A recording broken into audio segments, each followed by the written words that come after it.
Good evening, everyone, and welcome to Science and Beyond. I hope everyone's having a great evening. You know, it's a weird Friday around the planet right now. I mean, well, I should say around the country.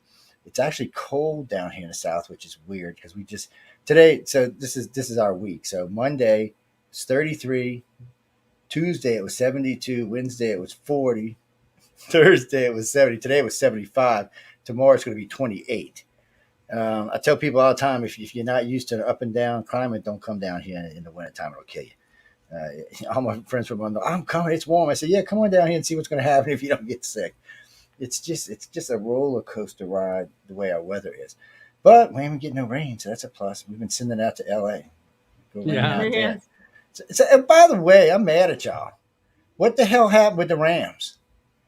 Why couldn't they win? They got rained out. John, you should have got out there and rooted. If they would have won, the Saints would have been in the playoffs.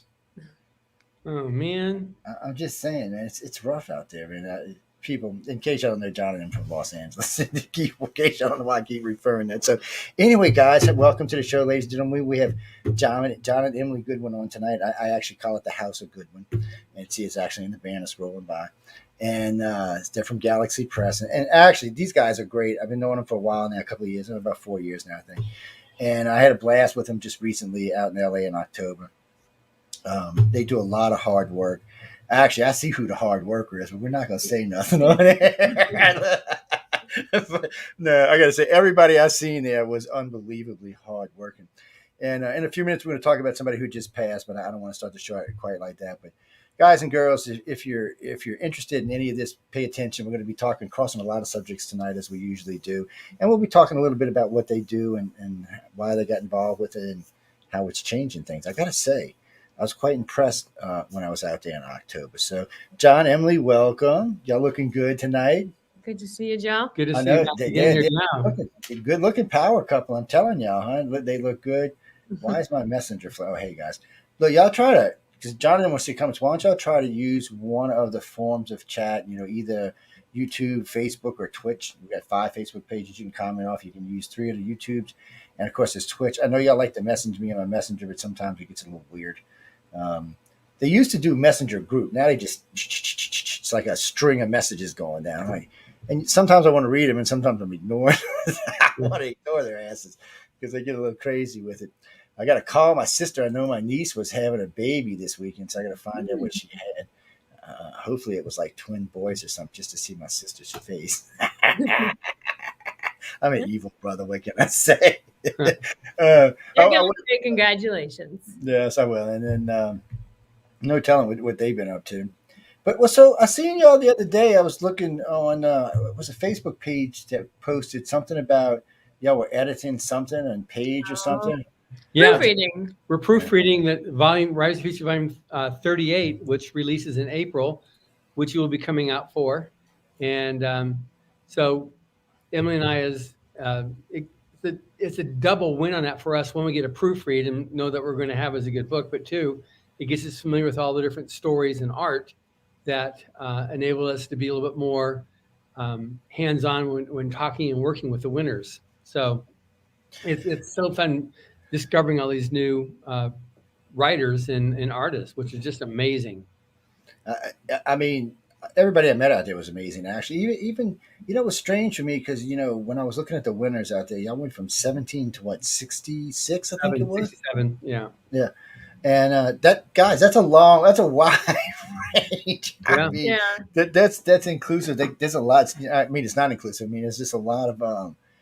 And I hate to say it, and I usually don't like everybody. I mean, usually, I'm kind of cranky. Y'all know me, and everybody was really nice. I liked all the winners. I think I was counting the other day. I think it's 26 or 28 interviews, plus. Oh, Emily's getting ready to interview. What's her name now? And I liked it. She's one of my favorites. The cop girl. Oh, Barbara Lund. Yeah. So I pulled the slicker. Because Amelia. Emily's right here. Amelia. You see, I don't know what this is. Amelia was giving me shit about this the other day because I was calling her Emily. There is some kind of Freudian thing going. I'm not sure what's going on here. We're both Canadian. Yeah, but They're this both got to be more beautiful than women that. and Canadian, so there you go. I don't call Michelle Emily or Amelia. There's got to be something going on here. And y'all ain't even the same kind of girl. It's the same kind of woman. I don't know what that is. I got to figure that out in my brain. It's I'm talking about one thinking about the other one. I don't know. It's got to be You something both going like on. Christian Louboutin shoes. Oh, we No, both well, like chocolate and oh movie. yeah, that's a big one too. Yeah, Yeah. both. Yeah, I just got through finishing off a bottle of Canadian syrup that she sent me, Mm. which, she's a food cheese, right? Just kidding. Y'all, if y'all know who we're talking about Amelia Pisano. She hosts on Outer Realm with Michelle DeRoche. They're going to interview her. So she wrote the book, The Sixers, which is about psychic police lately catching people and doing things. And Amelia actually is a psychic cop. So I just thought it would be interesting Yeah. to get two together and see what comes out of it. So I can't wait to hear that interview. I know Amelia was telling me something about. See, I did it again. It's Amelia was telling me something about it pretty soon, so I'm waiting to hear that.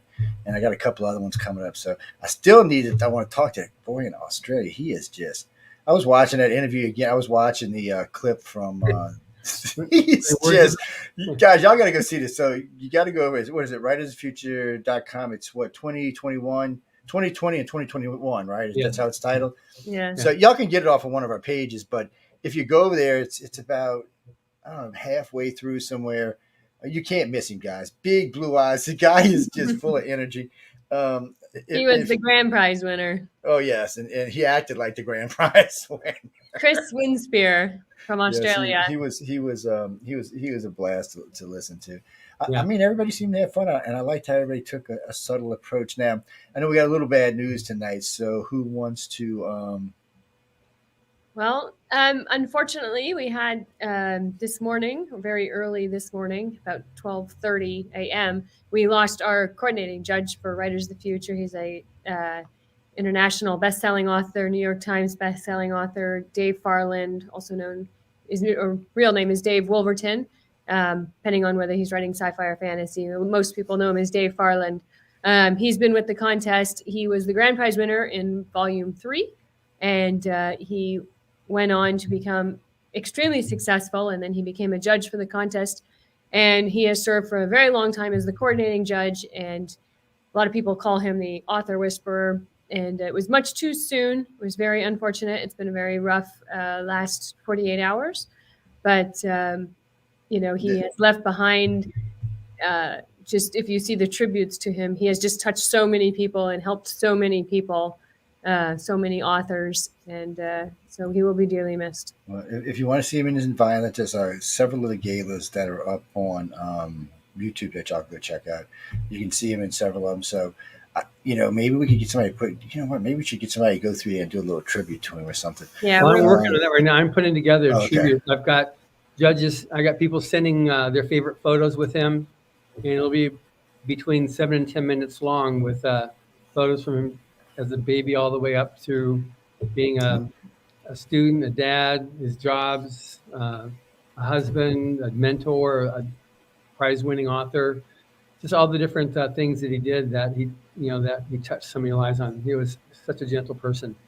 Yeah, they called him the author whisperer because he had this knack for finding talent. Like if anybody has read sci-fi fantasy and you're familiar with Brandon Sanderson, he was a teacher at BYU, and he was actually Brandon Sanderson's teacher. He gave Brandon his first kudo and helped him out getting published. And Stephanie Meyer, who wrote all of Twilight, he helped outline that book in that series. J.K. Rowling, he's the one who discovered her. All the Harry Potter books we have because of David Farland. So Brandon Mull, I mean, the list goes on. Patrick Rothfuss, he's just discovered so much talent. So it's just, and I hate to see anybody go when you got something to offer. You know how I am. There's everything lately. I'm always wanting to see anything new or anybody getting people to do anything new, any artwork, any kind of books, any kind of TV, movies. I'm going insane, y'all. I want y'all to know that. And it's just hate to see anybody get lost like that. Yeah, he was definitely too young. He was only 64. Yeah, that's a baby. So yeah. Don't everybody ready to be smart. Hey, that's a baby. Trust me. In the old days, that might not have been a baby. In today's world, that is. That's People right. live to be much older, and most of my relatives living in the mid-70s, and they don't stop working. That's what a friend of mine did today told me. He said, I ain't worrying about you. He said, you're going to die working. I know how you are. He said, you're not going to ever retire. I said, yeah, I'm retired. He started laughing. He said, yeah, what are you going to do? Sit around the house? I said, don't be a smart ass, man. He's right, though. I mean, my mom was working until she died. My dad was too. I figure I'll be the same way. But I like that. I'm happy working. I'm happy Yeah. getting involved in stuff. I love doing stuff like what we're talking about right now, except when we get sad notes like this. But when you put the tribute together, send it to me. I By the will. way, your show is being moved up to 5 o'clock. By the way, but anyway, just thought I'd tell you that on the air. How sweet am I? And I got some other news for it, but I'll tell you that when we get on. It's gonna be Monday. It's gonna be Carnation Monday. They're gonna sponsor the whole thing. It starts, I think it's June. It might be May or June, but they're gonna sponsor the whole day. So Wow. yeah. So it's gonna be. You heard it here first before y'all, and then you, and then it's gonna be. I can't think of his name right now. It's a new show coming on, and then there's going to be the Horsefly Chronicles, and then we got a witch coming on after that. She's a real witch, so Wow. that's a cap off the night. And then of course we got our lovely friend Laura Lee, who's just like our bubbly, friendly, happy host.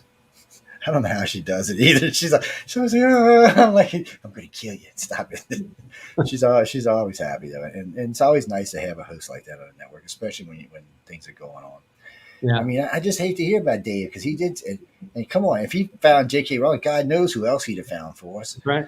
I mean, he's been discovering writers of the future for a long time. I mean, a lot. We have had now, I think, 36 New York Times bestsellers come out of the contest, and he's not been the coordinating judge the whole time, but for a large part of it. I mean, he even had the Guinness World Record for most signed books At a book signing. a book signing, which was a book that he co-wrote with L. Ron Hubbard. Actually, L. Ron Hubbard wrote a screenplay, and Dave turned that into a novel. It's called A Very Strange Trip, and he got a Guinness World Record for the most signed books in one autographing session. Damn.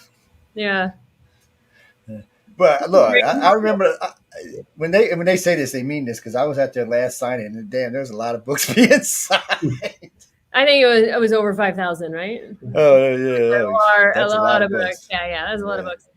And yeah, but he was super caring, super amazing, and extremely humble. And he was. Yeah. Well, to me, it's amazing, and not just for him, but almost everybody I met there. It's amazing how many of these people take the time out of their life to do this. And ladies and gentlemen, what I mean by this is because I know a lot of y'all only hear us talk, but you don't really see the inside stuff. But these are people who are famous, that are bestsellers, best artists, all have good careers, and they're taking their life and they're taking a week to go spend it with nobodies. And I mean nobodies. These people are nobodies. They're just first time winners. They're out there getting in the world and probably got great stories, but still they're nobodies in the grand scheme of things. And these people are spending a week with them. That's a lot of time to give up. Mm-hmm. Especially when you're like John and I in anal, and we just like to work all the time. So it's a lot of time. You're like, ooh, man, it's a lot of time to give up. And but they do. But it was more than that. They were happy to do it.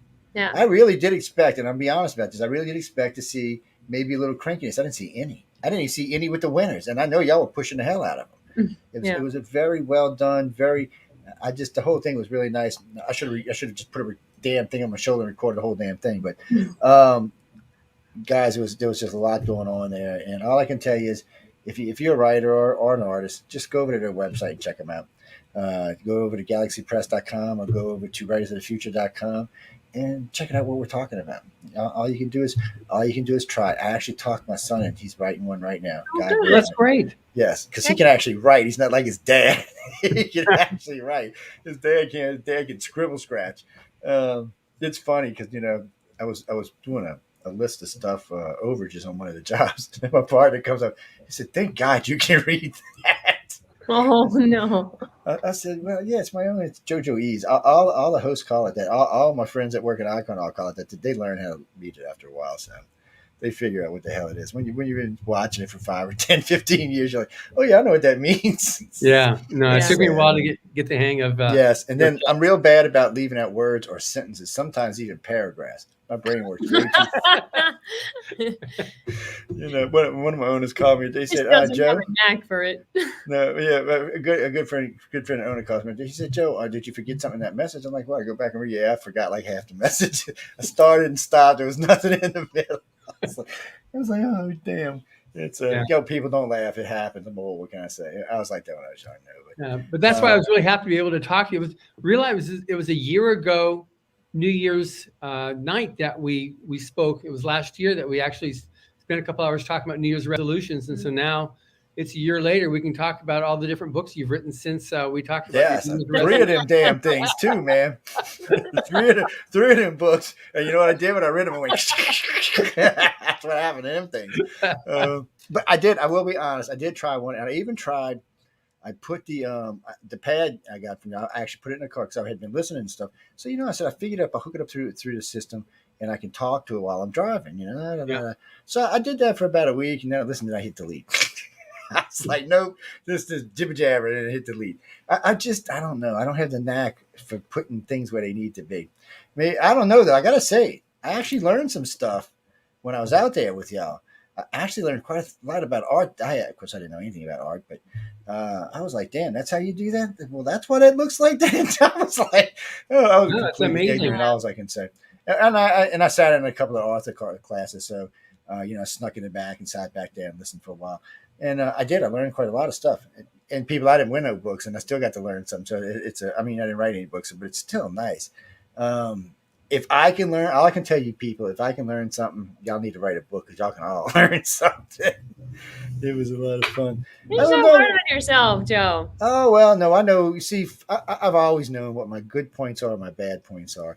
And it's a good thing. It's not a bad thing. It's why it's like when I was talking with some friends a couple of days ago, some customers, we're all having lunch, and he said, I don't understand how you just talk and then people do what you want. He said, you don't even offer anything. Put this in perspective. So, I interviewed Mayor de Blasio. Mm-hmm. So I'm going to do part 2 in D.C. Now, he's no longer a mayor anymore. The other guy has taken over. But so I was listening to his people, and they're like, they were texting me. I'm not kidding you. Be careful. This guy's good, man. He's just good. So after the interview's over, he goes, man, I really like your style. He said, you didn't take a side. You really went down the middle. He said you got on both sides. He said you meant it. He said you talked about stuff I wanted to talk about. You talked about stuff that, wasn't exactly the most flattering things, but still you were honest about it. But I didn't take it as, I told him in the beginning, it wasn't going to be a hostile interview, but it wasn't going to be just a cakewalk, because I wanted some information. And he said it was the most relaxed interview he's done in a decade. Wow. And he said, and it was nice because I could be myself and say what I wanted to say and have a reporter that was like, well, I don't exactly agree with that. I don't hate you for that, but I don't exactly agree with that. He just, because, today, if it's Fox, you're on Fox. If you're on CNN, it's a complete other way. But it's just basically they're going to both hate on you, whoever you are when you're on. That's not my style. I wanted to know what made the man work. I wanted to know why he made some of the decisions he made. I want to know how he felt about his daughter running around the streets in the middle of riots, which he answered. And that's just the stuff I wanted to know. And I guess they were the kind of interviews. I also got him to say he was running for governor. So yeah. So he said it here first. Yes, heard it here first, right here, people. Exactly. Guys, Coca-Cola sponsors Science and Beyond. This is the only time I drink Coke, by the way. I gave it up. Well, I gave it up a while back. Mostly gave it up. I ain't gonna lie, I mostly gave it up. So what y'all got planned for this year? What kind of good stuff we got going on? Well, again, the thing about Writers of the Future, which is a key part of what we do, because it's very time consuming, and we're very gearing up for the April event. But the idea of people that have a story in their head they want to be able to tell is, what I was happy you were talking about on Science and Beyond, because a lot of people have knowledge of different things that have occurred, that they've experienced, that they've seen, they've witnessed, and don't know how to communicate that. So you can tell your story over the water fountain or at the breakfast table, but how do you communicate to somebody else that they're going to, so it'll be a point of interest? Like you've talked about, you're missing 6 days or 7 days in Florida. But a lot of people have those types of stories, don't know how to share it. And that's why Rise of the Future is I think so important, because it really takes a person. We don't judge, we don't evaluate and say that, oh, you suck. That's not what's true. That's not what it is. It's like, let's work with you so that you can then improve and be able to do that. And so that's what online writing workshop provides is the tools to be able to write the stuff. And we even have the forum that if you've got somebody you want to be able to connect up with, you can post in there and find other people that you can team up with on answering questions and helping critique and whatnot.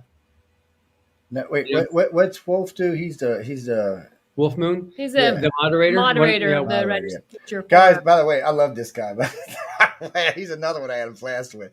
Wolf was great, and he is serious about his moderating. By the way, him and I had a couple of talks about it, and his interview was good. He was fun in person when we walked around and we're talking.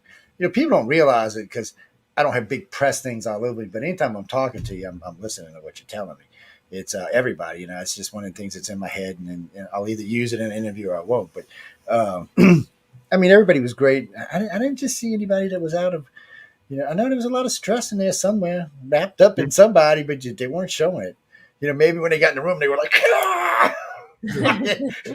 Which I can understand that, but in reality, I just didn't see any of it. And everybody was so approachable. That's another thing I liked because nobody knew me from Bean. They didn't know who the hell I was. Just some scary looking guy walking around asking questions. A couple of times I walked out to the pool, walked right into the middle of conversation. They don't, like I said, again, they don't know who the hell I am. And they welcomed me and talked to me, and it was nice, and they were not on guard. They were just being themselves. Yeah. It's like when Emily was sitting on the chair talking that night having a drink, she was just being herself. You don't get to see Emily being herself a lot because she's like, shoo! She's like warm speed people. I'm not kidding y'all. This woman is like zipping all over the place. You got to have one of them fast speed cameras just to catch her.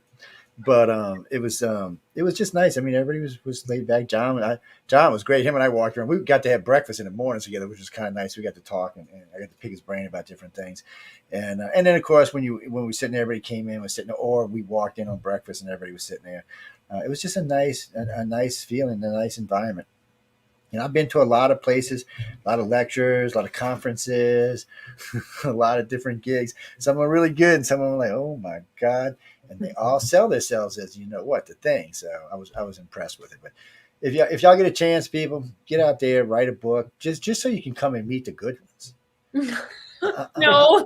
Yes, I'm serious. No, it's well worth it. So if y'all should, you're going to get to meet a lot of other people, but I mean, still, they don't get near the credit they should. I know how they are, but I was giving them hell after the game. I said, man, y'all get no credit for this. I'm going to start slapping people around. I'm protective. What can I say? I'm like that. But I know y'all were really busting it. So what's going to be your number one thing on your year now? Are we giving up any bad habits this year while we're on this? Okay, you know what I'm talking about because it's the new year now. So resolutions. What kind of bad habits you giving up? I don't have any bad habits. Oh, I knew that. Well, I've gotten back at the end of. It's very easy with all this COVID happening. That was happening before to scrimp on the exercise. So, yes, I know that. Yeah, so I'm back into not daily, but almost daily, like spending 20, 30 minutes a day exercising it. Before I go home at night, I'll just hit, some either doing some laps or I've got this weighted jump rope and I'll do a couple hundred of those. We have a pull-up bar and I just got back up to 5 pull-ups. That was just like, I was pathetic.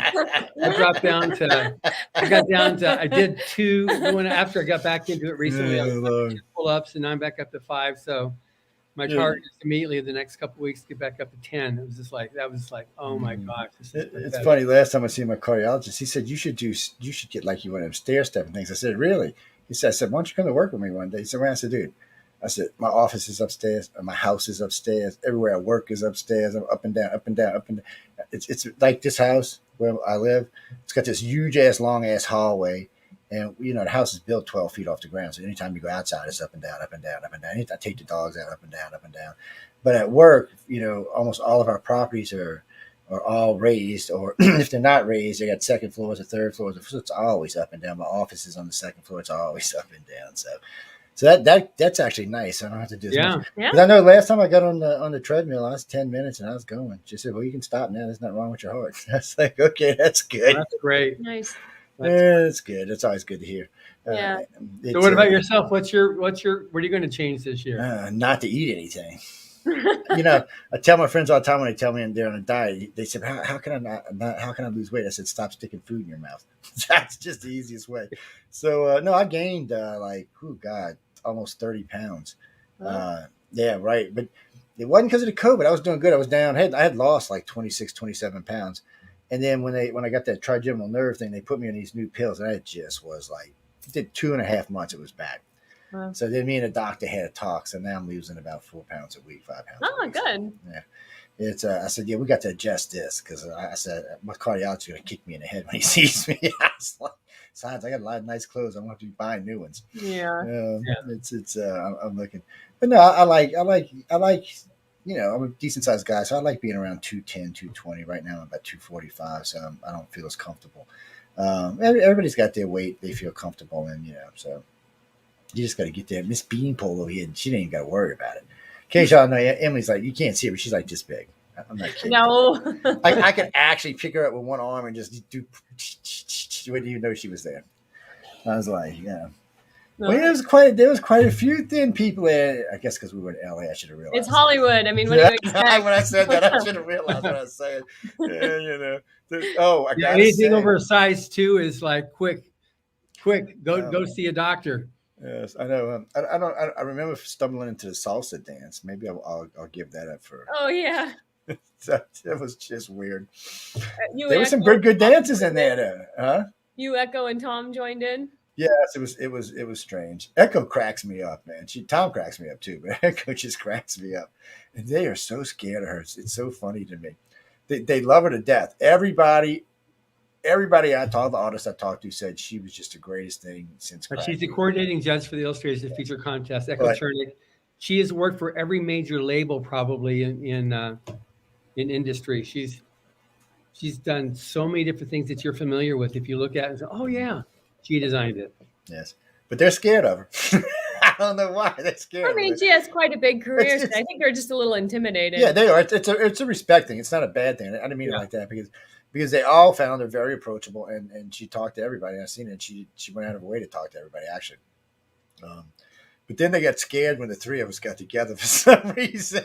I wonder why. They were like, "Oh, maybe we should stay." And then a bunch of us followed them upstairs. So I don't know what happened after that. It was kind of strange, but it was a lot of fun. And I got to say, I was impressed with how hard these people were working who got there. Because sometimes you see people win stuff and they take it for granted or they don't apply themselves for what all of these people seem to really be busting. Now I didn't get firsthand like y'all did, but it's they all seem to really be applying themselves. Guys, we're talking about the winners of Writers of the Future last year. Actually, it was 20 and 21. I keep counting out 20. Yeah, we had 2 years worth of winners that we had out here because of COVID. In 2020 we couldn't have an event and workshop at all, so we had 2 years of writers and illustrators there. And normally there's 12 winners each year. There was a few foreign ones that couldn't make it this last year, but our next event is April 8th, so we're hoping to get them out here so that they can have their workshop and big awards gala and all that. Is it this one? Yeah, it's this one, isn't it? Oh, no, it's this one. Why is it hiding over here? This is the one we're talking about. Actually, this one. And yeah, these are mine, though, people. Y'all can't have these. These are autographs. Just get your ass. Don't even think you're getting them. So this one and this one. And I kept me one of the Battlefielders, too. But, man, they went fast. I mean, I gave them away fast. Of course, it was the holidays. So let's flip this back. Yeah. Now, so we're definitely interested in people entering the Writers of the Future or the Illustrators of the Future contest.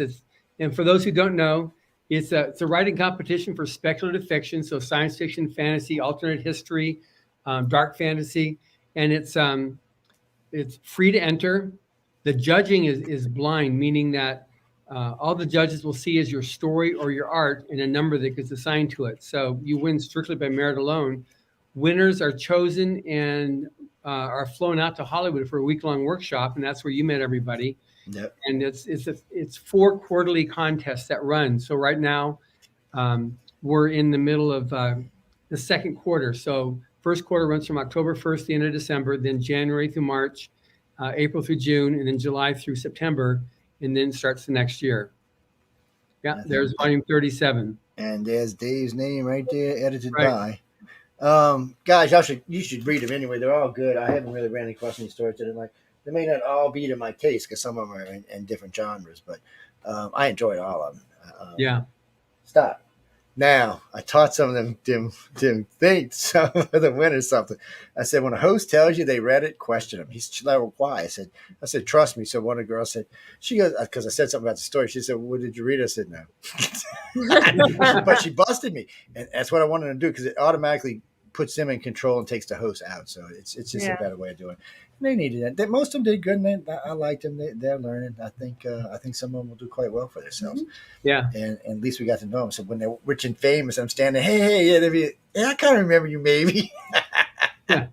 So they'll remember John and Emily, But what's great about the contest too, because it's open to anybody, and is now on the website, you can actually upload and enter your story or your art. This year in volume 38, we have winners from 8 different countries. That's the most we've had yet. So it's really good how it levels the playing field and people from anywhere. I'm about ready to do a podcast interview with Irmac, with Max Kevun, that girl who's going to USC now. She's from Turkey, and she's talking about what the contest meant to her because she's from a country where art is not recognized or supported, and so to find something like this that she could do was just meant so much to her. We had her second winner this year from Iran, and so it's amazing that people from other areas where they can't otherwise celebrate the arts are able to actually do that.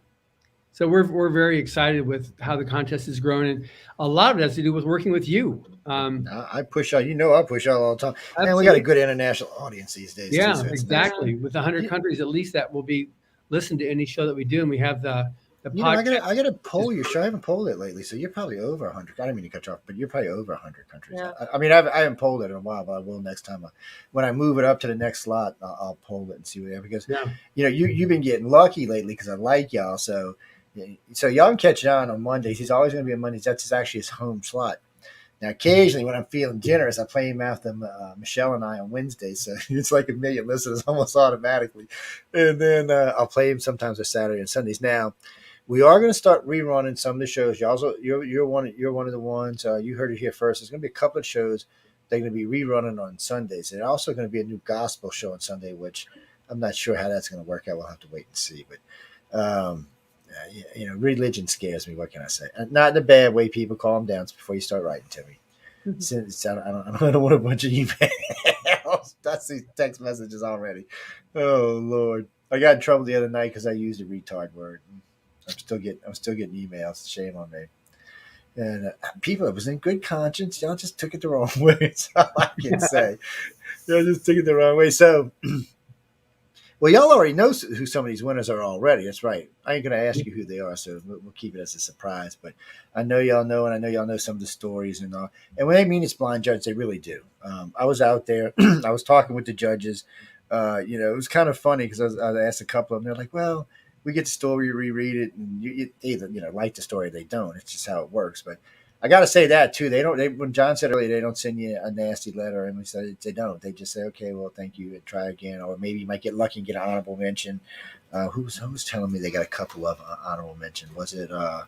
Probably Wolf Moon has received several. Yeah, and what's his name? What's his name? Wow, was that him or was it the other guy? Luke Waldman. I mean, definitely got honorable mention. But we get about every second week, a press release will come out from somebody as part of their CV that they were an honorable mention on Writers of the Future. I mean, it's just because it's been going on now for nearly 4 decades. Just the respectability of the contest is such that if somebody can say that they're an honorable mention in Writers of the Future, they're automatically in the top 10 percentile of new writers. So it's definitely a statistic worth promoting. People will do that now. But like I said, every other week now, somebody will issue a press release when they get their first novel published saying, yes, and I was also a finalist in Writers. I was an honorable mention in Writers of the Future. Mm-hmm.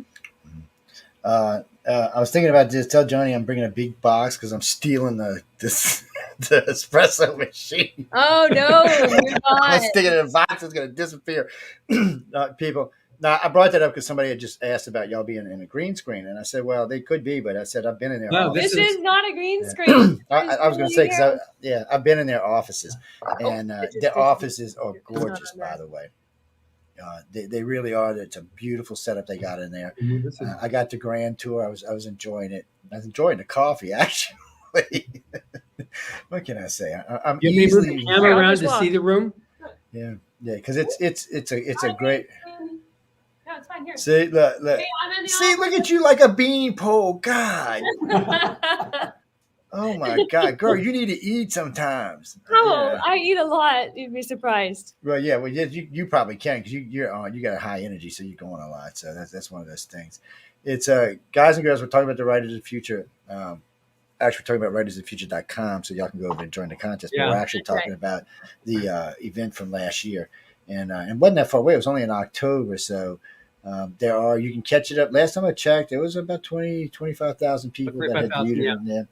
And hopefully we'll get some more tonight. And I got a couple of gigs coming up in the near future, so I'll be talking about it. And y'all got plugged on the De Blasio thing, so yes. Great. And well, I figured we were talking about New York, and there's just a lot of up and coming writers come out of New York. I figured it's a good place to plug it. And I don't know, he kind of sounded like if he don't win in New York, he might move to another state and run for another office, maybe in California. I'm not even going there, Newsom. Oh my God, I'm not even going there. I'm sorry. I'm not going to curse y'all like that. But people, I'm sorry. I'm not cursing anybody. Shh, try to get in trouble. No, this is Science and Beyond now. This is That's not. right. That's what I'm saying. We're not on Essentialist tonight. That's in like 4 weeks from now. Because I've been so busy, I haven't been even really talking any politics with anybody. I actually have been trying just not to watch them because I've been occupied with other stuff that I'm having more fun doing. So I've been kind of staying away from it. What was that? Hold on. Let me move this so I can see this damn Facebook list of comments popping up over here. Yeah, if anybody has any questions too, we're more than willing to help answer on the contest, enter the contest, who the judges are, anything they can ask, they can ask. The contest was started in 1983. It was started by L. Ron Hubbard, and it was right after he wrote Battlefield Earth, which this one here, and you've got a copy of it behind you, and there's my copy too. You see, I actually have an audio copy of this, which is cool, but I'm keeping the book. This one here. Yes. Well, yeah, it's on the CD, but yes. Yeah, you got the CD too. But it's also this year is the 40th anniversary of Battlefield Earth. So it's 40 years old this year, and so Emily's connected up with the Frazetta family. Yeah, because this cover was that's a Frank. Let's see if I can get an angle where the light's not. It's a Frank Frazetta painting that he did for Battlefield Earth. It's the 40th anniversary of when the book was written, and also there you go. See, you've got the art right there behind you. So there you go, y'all. That's what that. No zoom on this camera. Damn, I have to get more zoom on it. But, otherwise they could see the actual signature of Frank Frazetta on your print. Yes, it's right. It's right there in the lower right corner. Yeah, and it's right there, and it's actually got what edition it is on the back, and also, because this goes back and forth on what's getting showed all the time, and just depends which side of my face is looking good that day. I'm just kidding. Before anybody writes to us, just teasing. Oh Lord, I don't want to get anybody going tonight. It's the 40th anniversary of that particular piece that Frank Frazetta, who he's famous for. I mean, he's the king of illustration. He did all the original Conan art, and he's just amazing. And so we're going to be down in Florida in February for the opening of the Frazetta Museum down in South Florida, and looking forward to that. Okay, what part of South Florida, girl? So Florida's a big long state. No, it's about an hour south of Sarasota. Boca Grande. Boca Grande, that's what it is. Oh, okay. Yeah. It's where Frank Frazetta lived until he passed away, and he did. Frazetta painted a lot of pieces for L. Ron Hubbard's books. So there'll be a bunch on display down there, and there's also nobody has seen it yet, but there's an interview that was done with Frazetta, and it's apparently one of the only ones that exists. So we'll be showing that down there at the museum when we go down there, and he describes painting that picture right behind you, actually. He also talks about how he paints in general, like his whole technology of what art is, and it's an amazing. it was filmed when we were releasing one of the Rise of Future books, which had one of his Yeah. covers. He was one of the judges for the Illustrators of the Future contest. So anyway, so this is the 40th anniversary, and we actually I sent it to you. We just Yeah, created I a seen the new teaser. pillar page on the battlefieldearth.com site, which goes over.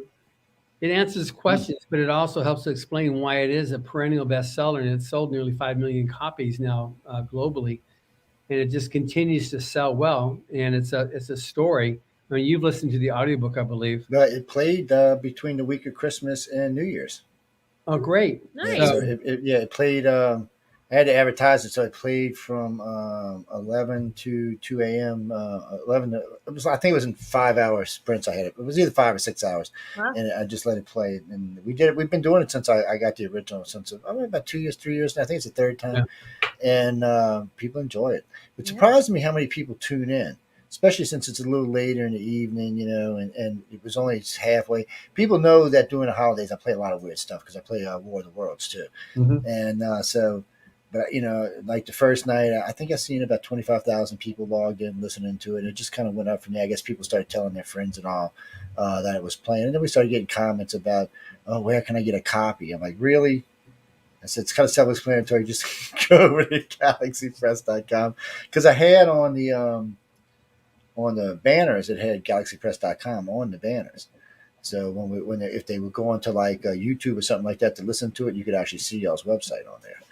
And yeah, so well, It's been one of the best audiobooks that Audible has had. I mean, it's got 67 actors, 150,000 plus sound effects. It was and it's 47 hours. I mean, it's almost. Yeah. I think it has 3,000 5-star reviews on Audible. So it's pretty awesome. it's great. It's fun to listen to, and and you could tell people had actually started putting, because I got nice emails. People were putting time aside to listen to it. The only gripe I got is, "Oh, it's kind of early in the morning, Joe." I said, "Well, we have live shows doing that in the evenings, and I didn't want to play it during the daytime, doing drive time and all, because people weren't going to really be listening. They would be kind of half." Oh, they listen for a few minutes on the way to work, maybe at lunch a little bit, maybe in the evening a little bit. So that just wasn't going to work. This way, they could actually listen, and enjoy it and do it. And so you stayed up till 2 in the morning a couple of nights. What the hell? A lot of y'all still young enough to do that. Yeah, or they could make the ultimate sacrifice and forego 5 Starbucks visits and buy a copy of the audiobook for $35, or use one credit on Audible and get it. It's just like, Okay, Michael. See, you the kind of people make me use the R word. All right. No, you see John and Emily Goodwin. Yes, she's married. See, you see John and Emily. It's come on, you can see the damn picture. Jesus, people. Whatever. I'm not even going to pay no more attention to that. When I looked over, I was like, "What?" And I looked back and I realized, of course, you can see it's right. Plus, it's scrolling along the bottom of the screen down there. Okay, whatever you need to send and share with the rest of us people. Okay. It's now a friend of mine. We were talking about this the other day because Putin's going crazy lately. So he calls me. He said maybe we should like go over and fly over to Russia and drop some audiobooks, some good sci-fi over the whole country. I said, I don't think it's a country you're gonna worry about. Oh no, really, we should. I said, dude, see, it's another one who should be sharing whatever he's on. But he's actually was serious in a way because he works for, I was gonna say NATO. He works for the UN. He's been doing this for a long time. Sometimes they do books, sometimes it's food, sometimes it's clothes, sometimes it's sporting goods, whatever they can get their hands on. To be honest with you, is what it really is. And he was laughing because I was talking about y'all. I was actually talking about y'all with somebody else, with two of my friends that are doing lectures at Mississippi State and at the other one. But he's like, really? I said, yeah. I said, give them away. I said, go buy some and give them away. I said, he's like, I wonder, because he likes doing stuff like this. It's weird. He was in Yugoslavia not too long ago giving away stuff. He actually got Barnes and Noble's donated, I think, it was 100,000 books to him. Nice. They were, I think, if I remember what he told me, it was like 5 of each book. So, it was probably about 25,000 books, and all together was 100,000. He had a blast. He said kids were coming up. He said it was funny because some of the little kids, like yay tall, were like trying to sneak up and steal one. And he's like, just Wow. he had Marvel gave him a bunch of comics he brought with him. and he was giving those away. He just enjoys it because it's good for his soul. He has fun doing it. But I don't know. He was telling me the other day they're going to give away. I think it's basketballs and soccer balls. Mm. Somebody donated a bunch of basketballs and soccer balls to him, and then something about bicycles to Haiti. I'm not sure what that was about. It's funny, but he just likes to stay busy. But he's also filthy rich and doesn't have to work, so it's a little bit easier. Because he said, "Why don't you come with me?" I said, "You gonna pay all my bills?" That's the first thing comes out of my mouth. You gonna pay all my bills? I said, "Man, I ain't as rich as you. I gotta still work for a living." He's like, "No, you don't." I'm saying, "Yeah, I do." But he's a good guy, and he's a mutual friend of my other friend who owns the Yellow Submarine. I don't know if y'all ever heard of this guy. He does deep sea diving down in from basically the bottom of the United States all the way down through the straits into God, he goes through the islands and all, pretty much down to deep into South America. He's one of the first guys who got asked to do the diving. So they found, supposedly, we're going to use the word supposedly, they found the sunken city off the coast of Cuba at the front point and one in the harbor. There are pictures, satellite imaging, and there are pictures from the original digs on the internet, so y'all can find them, and they are cities. Now, they say the pyramid that you see, all the pyramid in Giza could fit inside of it, sitting in 4,000 feet of water. Wow. He It's dives 4,000 feet? He's got a yellow submarine. His yellow submarine dives, Wow. and he goes in it, and they go down. And but the one off the point is only in like 600 feet of water, and he said the way the one in the harbor is, it's tilted. So there's like they think it was like maybe a volcano or something that washed out or something, but the top part of the city's up in about, I think he said 1,500, and then just kind of slopes down to the deep spot, which is around 4,000 feet. I forgot how deep the Gulf of Mexico is. It's actually deep. It's, Yeah. when you think of the Gulf, you think, oh, a couple hundred feet. No, it's 4,000 or 5,000 feet deep. It's you got big old whales swimming up in there, which we don't get to see because they're too far out. But I tell you what, I was out in the Gulf. I was out fishing off of a rig. So you could stand up on the boat and look straight down. You could see the bottom. The bottom was about 4,600 feet down. Wow. And all you could see was a white sand, like a desert going across the. It was kind of creepy Wow. looking, actually. It's strange out there, but yeah, but he does that, and they're always into something. They're always giving something away. And he used to give rides in the submarine when he was stationed in Cuba. Somewhere now he's down in one of the other islands further down. They hire him to go dive different places. And I remember he was the first one that told me that, because he was working with, it was Cuba and the Canadian Archaeological Society. That's who was doing the original digs for both these cities. And for some reason or another, nobody knows why, they decided to stop publishing any information about the two places. I have no idea why. I don't think it's anything crazy. I think they just want to get all their ducks in a row, I guess. Yeah. Well, because first thing people, oh, it's alien, oh, it's this. Oh, no, I don't think that's what it is. I think they found something that predates Egypt, and they got to figure out how to explain it. So they're like, oh, it's in the wrong part of the world, so we got to figure out how. But we don't know. Could have been twisted around. It might have been a continent there at one time. Eventually, they'll let us know what it is. I have faiths mostly. Get them on your show. He's been on the show with me before. We got sanctioned because all three of us got clearances. Oh. I got sanctioned for the damn aircraft carrier thing. And where are you living right now? Are you in Florida? Are you in New Orleans? Where are you at? I am actually on the very edge of Louisiana in Pas Christian, Mississippi. It's I live so if you walk out my door right now and you get stand on my stairs, the bayou is literally 40, not even that, it's 33 feet from my back step to the bayou. Wow. And from there, when you're standing on my dock, I'm exactly 254 yards from the Gulf of Mexico. Wow. That's why when we get hurricanes, I'll have to show you one time. I got a video of Zeta when it came through. You can see the water is literally about 8 inches from the bottom of my house. Woo. It's a little creepy. The creepy one was when it. Oh wait, we got to search. Oh, there we go. That's Lola. She thinks she's famous. Hi, Lola. Now. She wants to be famous now. She's like, she sees Dad on radio. She thinks, oh yeah, let me go get up there. You get all dressed up for it, I see. Yeah. She got a little sweater on. She's like 4.5 pounds soaking wet. She's a terror, but she's a tiny little thing. But no, all that kind of stuff, and they used to give away a lot of stuff. They still do, but he was strange. He would load up the submarine and just drive it on down to South America or drive it down to one of the islands.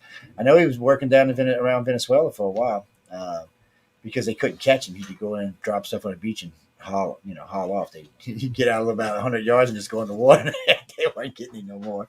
He still likes to, and he gets paid a lot of money to do it. It's a great submarine. I know he hauls it out about every other year. But the reason I brought him up is because he's a writer, but he's always been scared to submit anything. So, way I met him, I was hosting a support group online, and he came in one night and he was telling me what he was doing. We was talking about all the weird stuff he's been into and how he's been all under the ocean, all over the place, and we were talking about some of the things he's seen and all. And he said, I started just keeping long journals, and he said one day I decided, I could just turn these journals into books. I said, maybe. So he sent me a couple of reading, and they need work, but they could be books. Mm-hmm. I don't. Tell him to go take the online writing workshop. I did actually. When we talked the other day, I told him about it because it's weird how him and I hit up. So we'll talk a lot, and then we won't see each other for 7, 8, 9 months, and then we'll talk a lot, and then we won't see each other for a while again, unless Ricky or Billy get involved, and then they might catch up in between us all. But everybody's got careers, everybody's doing something, but he really enjoys what he does. I mean, he's been trying to get me to come down. He was somewhere just recently. He was trying to get me to fly down to, and he's like, oh, he's in the Virgin Islands. He's like, come on, fly down. We're going to Bermuda Triangle. I started laughing. I said, yeah, okay, we're going to go floating around in your little yellow submarine in Bermuda Triangle. I don't think that's going to happen. I said, this thing has torpedoes in it? No. I said, oh, I'm not coming with you. You're on your own. I said, you're on your own, buddy. Kathy, no, I'm talking with John and Emily Goodwin. They galaxypress.com and galaxypress.com is their home site, and then of course there's writersofthefuture.com. If you want to enter the contest, you want to read about the contest for writers or illustrators, there's a whole lot of stuff on this website that you can go look through. Mm-hmm. And now that I know who the moderator is, I'm going to even push it more because I like Wolf. He's a blast. And I liked his little protege. I can't think of her name right now, but Brittany Rainston. Yeah, yes, they were both there, and she was sweet, and and they just seem like he takes it serious, which is a good thing. Because I told him, he said, "Well, how would you do it?" I said, "I'd be kicking people off all the time, man." I said, they have to say, "Yes, sir, Master Joe." He started laughing. He's like, well, I don't know if that's going to work. I said, yeah, I know. John be calling you on the phone. Hey, what's this? Oh man, but it's what's that car? Wait, where'd that go? Cat. While we're in the East Coast. We should come by and visit you when we're out there in the East Coast. Yes, maybe so. It's call me when you're headed down. Maybe I'll catch up with you somewhere along the line. So Cat, how the hell you say Cat oh Jesus. Cat Murgata, I guess that's it. She's writing in from Thailand. Well, hello on the other side of the planet. She said she is an inspired young artist and would love to submit her work to y'all. Again, writersofthefuture.com. Yeah. And there you'll find, we can do writersofthefuture.com or illustratorsofthefuture.com. Both go to the same URL. And you can just see right there, enter Illustrator contest, and it gives you the rules and everything you need to know. It's all right there. We would love for you to enter. And yes, and I met some of the artists there, which I had fun with several of them, which I'm not going to say that because I don't want to get them in trouble. I had a good time. But what's cool about it, too, is that there's not like a certain style of art or illustration that will win the contest. This image here is from Irmak. She's from Turkey, and that's hers. Anything with green is going to wackadoodle. This is a winner from Iran. This winner is from Vietnam. Mm-hmm. So you can see there's all types of styles. This winner here is from America, but is obviously that South African. The African look to it, which is great. We've got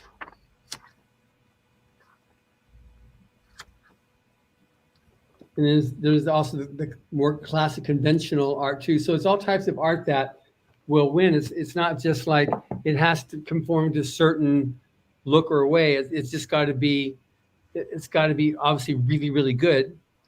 and it's got to be original. So it's got to show the creativity. So like, it doesn't matter that somebody uses a whole lot of colors. Like we've had grand prize winners from Mexico.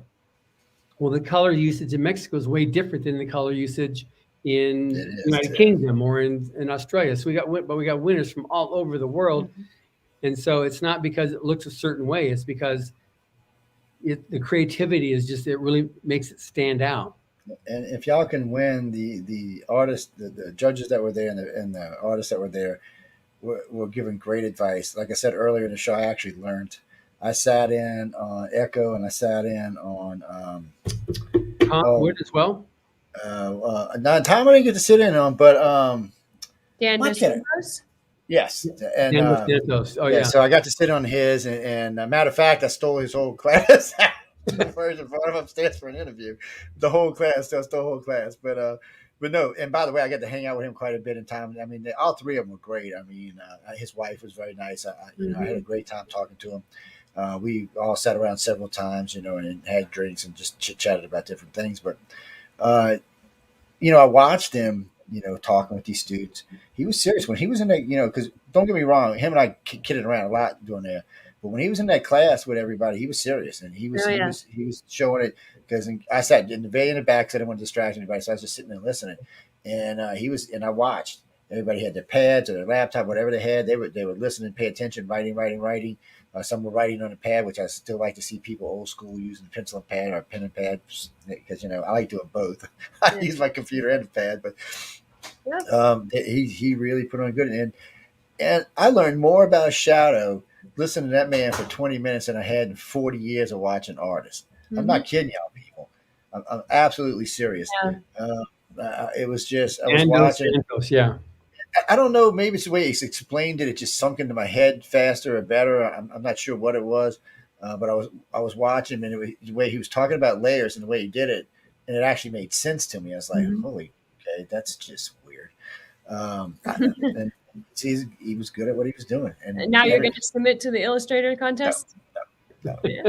Stickmen are not going to float with you guys. It's not going to happen. Oh man, if it's a girl stickman, it's just going to have some stringy hair things in the back. It's They'll confuse your but entry. hey, They'll confuse your entry with mine. but I do hear. I know. I had talked with. We're going to win the third time best broadcaster in New Orleans, which is just hacking some of these big stations off. RNO, which is really big, in WWL, which is a across the country station.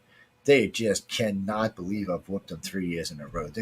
Matter of fact, I'm actually friends with several of their producers over there. That's why I get to call in and get put in the head of the line. But they were just pissed. And I was talking to a good friend. He said, "How do you keep doing this?" I said, "Because we don't pick a side, and y'all do." I said, "You're making it easy for me." I said, "Y'all." I said, "One of y'all is just going conservative. It's going to be one's going as liberal. So you made it easy for us. The judges don't want to get involved in politics, and I give them a way out, and you don't." They were like, "That is so wrong." I'm like, "Hey, it works." I said, "You're just gonna have to deal with it, or change the way you do your station," which I'm never gonna do. So, Yeah. but it's hard. But I talked with what's the name? What was the awards anyway? What podcaster? The podcaster awards. I don't know what People's Choice Podcaster Awards. I actually talked with the old guy over there a couple of weeks ago Hmm. because he had offered honorable mention for two of the shows, and I said, "Nah." I said, "We'll wait." I said, "We'd rather win legit," And so I had a long talk with him. And I'll tell you what, at least two of us are going to win this year, guaranteed. Mhm. And no, people, it's nothing crooked or anything. I just understand a lot better this year how it works than I did last year. So, and I think we're gonna. And if everything I was talking to is true, we'll have at least 7 shows in there this year. So, I know Writers of the Future there. This show will be there. So, I'm winning next year, people. I'm telling y'all. I Go bet for it. I'm winning. Yeah, I got in this year. I'm winning. I've had enough of it. Actually, the bad part is the show that actually beat the show out was really good. I couldn't even complain. Yeah. I was a good science show. I was kind of listening to it, going, "Damn, he's good." Or, "She's good." I was like, "Damn." So at least it was a good show to beat us out. But and I noticed in other categories everybody ran tight. It's a pretty decent sized field. We're talking about People's Choice Awards now. People keep up. Y'all can't get behind here. Uh, and I know who was it yesterday? I was telling it was UT. I was telling was coming. Y'all were coming on today, And he was like, well, I write all the time. I write all the time. I said, well, if you made any real money, you can't submit. So you need to go read the rules. And he's like, no, no, no, no. I just write and submit them to different places and they publish them, but I don't get paid. It's like, well, wait a minute now. What do you mean you publish and you ain't getting paid? There's a problem here. I said, you need He to needs man the up. workshop. Yes, that's what I said. I said you need to get it together. But he's an interesting character. He's I don't know how his stories would go with the all. They're how can I explain this? They're like new age feather fluff with a Wow. little I'm not familiar with that genre. just say Feather it's like, fluff. yeah, it's like a little twist, like a little squeeze of sci-fi, and I don't know how to explain it. It's like it's just like bubblegum sci-fi. Maybe might be a better way of explaining it. It's too much for me. I'm not going to lie to you. It's just too much for me. It's like it's Like like the dog pounces through the fields, but he has yes, a robotic hand. yes, it's just weird. It's and I'm sure there's a market for it. I mean, there's a market for everything these days, but it's not something I quite can get into. And I like a lot of things. It's just it's something. Marshall, who has time to read? A lot of Uh, people. A lot of let's. people do. Well, you know what? I'll answer that for you. That's what they make audio tapes for, or audio CDs, or little SD disc with audio on them. You don't have to read anymore if you don't want to. A good friend of mine the other day, I was gonna, he wanted to use the pad to listen to something. Then he realized I had one of the books. He said, "Oh, you got a book?" I said, "No, that book belongs to somebody." He's like, "What do you mean?" I said, "You're not getting your hands on my pad, so stop asking." He's like, but, and that's just how he did. But I see the book. I said, the book is already belongs to somebody. It's being sent out in a couple of days. I said, they just sent me their address. He's like, oh man, you are wrong. Because, books come through here. We get a lot of books come through, and people come over and they'll be in the studio. I want to read that book. Everybody best to know they belong to somebody already, or they belong to me. You're not taking them out of the house, so you can forget it. Because if I loan them to friends, I'll never see them again. Yeah. Yeah. They'll be, or I'll get them back and I want to slap them because the things look like they've been sat on, squashed, kicked, thrown Sure. out. They Well, folded all the eared all Oh the yeah, pages and highlighted their favorite quotes and oh yeah, just one of them things you want to kill somebody for. tore a few pages out. I'm used to the way my wife reads. When she'll read a whole book, she'll read it like a day, and it looks like the same way she opened it up. And she prefers hard copies just because she likes to put them on tables and stuff like that. She won't give me my L. Ron Hubbard book back. She stole it. Which one is that? John sent me when I was reading. I was about 3/4 of the way through it, Missy, and it disappeared. I'm like, where the hell did that book go? Because I was reading in the evening, and I'd sit in bed and all. Because these days I don't get much time to read, so I'd spend 15, 20 minutes in that because she'd smack me if I did it any longer. And one day I noticed it was gone. I'm like, baby. She said, I thought you finished reading. She said, come on, Joe, you should have read that book in an hour. I was like, what? She gives me hell, but and I had speed reading courses. She still gives me hell. So I said, well, baby, where is it? She said, have you been in the living room lately? I said, no. She said, it's on the coffee table. I started walking in, and she's got like wedged in between 4 of the books. I said, oh, yeah, it's on the coffee table. It's hidden on the coffee table. She is something else. But she likes Oh, okay. yeah, she just likes hard copy books. Yeah. But that's the thing with her. She'll pick up a book and she'll be, and she, all right. I said, what do you mean? I said, you didn't like it? She said, no, I'm done. I'm like, what do you mean you're done? She said, I'm done. Give me another one.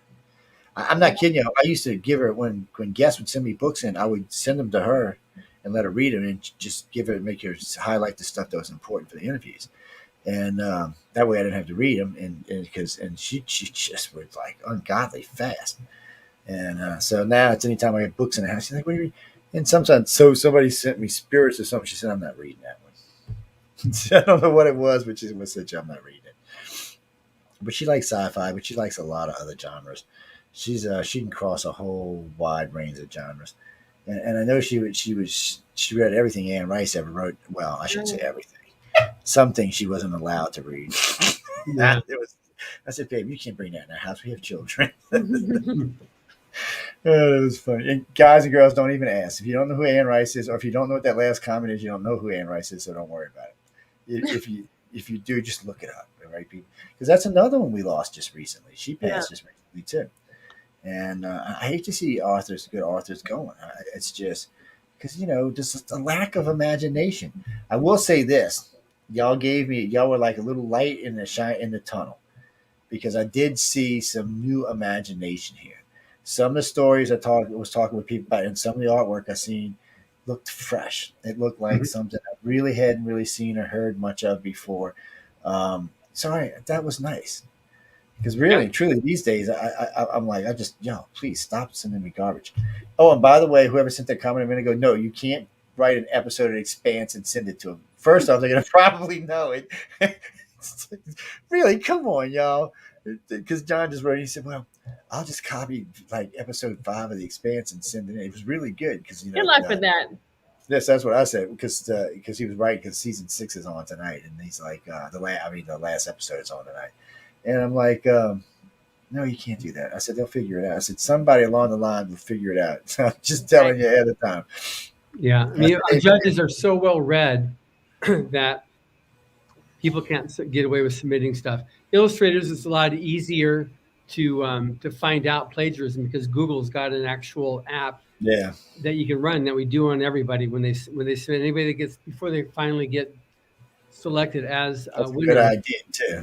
Yeah, we've been burned twice, and so now we've got, as part of Yeah, our checklist of actions we do for a winner, is to make sure that there's no plagiarized art. Yeah. yeah, that's a good idea because there's a lot of art around the world these days, and you know, Yeah. telling who's doing what. Marshall, yes, it doesn't matter where you're from. Yeah, you could be from North Korea; they'll still accept it. That's Doesn't right. mean you're going to win, by the way, but they'll still accept it. Yeah, Yeah. we've got entries from over 175 countries. Yeah. Yeah. And Stephanie, no, just because you're outside the country doesn't guarantee you're going to win. No, sorry. It's got to be good, whether it's art or whether it's. I've seen a lot of the artwork there. It was really good, and I read a lot of the stories that they were all good. You could tell these people put their heart and soul into this. So I would suggest you do the same. And I will tell you this as well. I talked to lots of winners, and a lot of them had tried more than one time. Yeah, was- some people have been entering for like 20 years before they finally win. They just keep on honing it and honing it. And some get lucky and win their Yeah. first time. That it just depends. But don't give up if you don't win the first time. You can keep entering. But because the judging is blind, it doesn't matter where you're from, your age, your sex, your ethnicity. Nothing on that matters because it's all the judges will ever see is your art. So if you're from, Arcturus, we'll figure out some way to get you here for the week-long workshop. It's no, they're serious guys. I mean, everything. All right, I'm gonna go through this. I know I've said this 100 million times, and I know I'm sure y'all a lot of hearing this. I met John about 4 years ago. I told him, "Oh yeah, you full of it, buddy." he was telling me this whole story, and I was like, I'm not buying this. It took him like 3 interviews just to get me to kind of say, okay, maybe. I was like, and then he introduced me to Emily. I said, oh well, maybe, but still, even then, I was kind of like, I don't know. And for the most part, they had convinced me, but still, I hadn't been there. I didn't really know. But after the trip, they're exactly who and what they say they are. And we'll push them probably as long as all 3 of us are still hanging around on the planet. Mhm. It's I enjoyed it. It's good for people. It's going to help people in the world. It's going to help all of us for the fact that there may be some good artists or some good stories come out of this, some good TV, some good movies. Because quite a few of their judges have their books have movies to their credit. So, that's just people. We need this. I'm just telling y'all should be paying them money for doing this. But anyway, I'm not gonna get carried away with myself. It's just because I get a lot of people ask me. Just the other day, matter of fact, I was doing a lecture, just a little small lecture. It was a political lecture, by the way, too. It was about 100 people attended, and somebody asked me, "How much do y'all pay me?" And it caught me off guard because we was nothing. We weren't talking about authors or anything. This was serious politics we were talking about. Wow. And then the lady in the back, she put up her hand. She goes, Mr. Montaldo. That's just how she said it. And she said, "I'd like to know how much the Goodwins are paying." I said, "The Goodwins." Your name didn't even register at the moment. I'm like, "Who the hell are you talking about?" Because I'm thinking politics. And she goes, "Well, from Radio Futures, because you push them so much." And she said, "I heard you give another lecture the other day, and you talked about them." I said, they pay me about $2 million a year, I guess, give or take." And she thought I was serious. And I said, "No." I said, "There's no money involved in this at all." I said, "I took a liking to them because they were who and what they said they were." I said, "I tell all the people, other media," I said, "they do a lot of other shows besides mine." I said, "I just like what they do." I said, "John's a host on the network." And I said, "They're exactly what they say they are." And I said, "I watched them both work their ass off on this last gala." I said Emily was nonstop the entire time. I said maybe you should just go listen to them or listen to some of the interviews or see some of the other stuff they've done, or go over and watch the gala and see what was going on. I said because what I said the reason I push them is because they're exactly what they say they are. I said the reason you don't hear me push a lot of stuff is because people send me a lot of things that I'd like to get behind, and then when I start digging into it, I'm like, no, no, no, no, we're not going there. Yeah. So it happens more than I care to admit to. So y'all were just a fresher breath, a breath of fresh air amongst the sea of craziness that I get sent to me on a regular basis. I got a group, and somehow or another, so there's a council for Indian culture wants me to be a representative, and I'm like, why? And I couldn't figure out why. Hmm. I am part, I got like this much Native American in me, a little sliver. Um, I don't know, like 8%, just enough if I wanted to get my card, I could. But so I couldn't understand why. I said, "What's going on? What's going on?" She said, "Well, you're a spokesperson for ICAR, and that's the other Indian council." And I started smiling. I said, "Not exactly." I said, but I do appreciate the offer. I said, maybe you should check it out a little bit more. And then about 2 days later, I get a nice letter. Oh, thank you, but we misunderstood all of this stuff. Oh, it cracked me up. But that's another thing. Georgia was telling me just a couple of months ago that the Native American culture in this country has almost no access to books on the reservations. Huh? And I was like, well, get them some. I mean, what the hell? It's like, I know about Indians in the South, and their tribes, they have casinos and stuff, so they have access to a lot of stuff. Or they have uranium on their thing, so they got lots of money coming through the tribes. But I know, like, the desert tribes some of the ones in the West and all are poor tribes. Yeah. And so I'm like, well, just give it because because we're always worried about donating to this one, donating to that one, putting them in these schools, putting them in that schools. But I think in the long run, the Native Americans get kind of lost in the wash. Um, They do have each of the the reservations across the U.S. They all have. I don't know if they all have, but I know that there are 300 boys and girls clubs on reservations in the country, and I know we at one point sent out books to all of the boys and girls clubs. Let's see, y'all are good people. See, that's another reason I like y'all. It's because really and truly, everybody needs to be able to read. Or frankly, for a lot of my friends, it was a big escape from different things in their lives, from school problems to family problems to other problems. It just helped them to make it through it, through their adolescence, through their teenage years. Yeah. A lot of them read their way right through it, and a lot of them today, because a lot of what they read and a lot of what's written and a lot of what the stuff y'all have actually has a lot of it has moral values and stuff like that. Now people don't get crazy. For some reason, sci-fi tends to put lessons in their sci-fi. It's just one of those things. There's little hidden things in there that's just in there, and that's a good thing. It's not a bad thing. And it doesn't seem like the sci-fi writers are nutsy anymore. They seem to just be everyday nice people who want to make it in the world, which is nice to see. Because when I was young, they were all nuts. By the way, just so in case y'all didn't know that, a little quirky, but yeah, there's a few of them. I'm like, okay, where'd y'all come from? Are you sure you're from this planet? Because I'm kind of wondering at the moment. Well, maybe those authors you could put on your paranormal show. Yes, it's well, I've done a lot of authors over, but that didn't come out right. But anyway, I had a lot of authors on the shows over the years, and it just didn't sound right when I said it. I'm sorry. Well, I don't want to give anybody the wrong idea here, man. It's but no, over the years, like somebody told me today that they go to bed with me every night listening to the podcast, and I was like, I just left it alone with that. And they said that. There's a new catchphrase for the podcast: "Go to bed with John every week on the Rise of the Future podcast." That's a good one, man. That's a good thing. It's a nice thing to listen to because I know a lot of people do listen to the archives when they're just chilling at home or sitting in bed watching TV. Yeah. Because I remember when I was young, I think the Weather Channel and the cable guy got watched more than anything else on our television. Now there'd be music in the background playing or people talking or something, but the TV would still be on. I noticed even today, like the other day, my wife and I were doing something in the bedroom. My big 70-inch TV's blaring on with no sounds on. We were actually listening to an audio clip from something else, actually several audio clips from things. And it was nice, and it's just nice to sit there. And a lot of people do it because the internet these days allows you to have access to so much material. Think about this: I right now I have personally, I've got 27,000 archives available. I own 147,000 archives, but I Wow. have 27,000 available right now to get your fingers on. So that's over 50,000 hours. I mean, do you know how many years you could sit and listen without having to hear the same thing twice? And if I Wow. put them all on there, I think if we put everything up, I think you'd get almost 70 years of straight listening without. We just don't put it all up because the first 4 or 5 years, audio is sketchy at best. There's a lot of good interviews in there, but there's a lot of shh, you Mm. know, and low audio and stuff like that. They still get listened to, but I hate to torture people that because all the audio has been high def for a decade now. It's clean, it's crisp. Everybody sounds good. The host, the guest, but still, there was a lot of good interviews back in all those.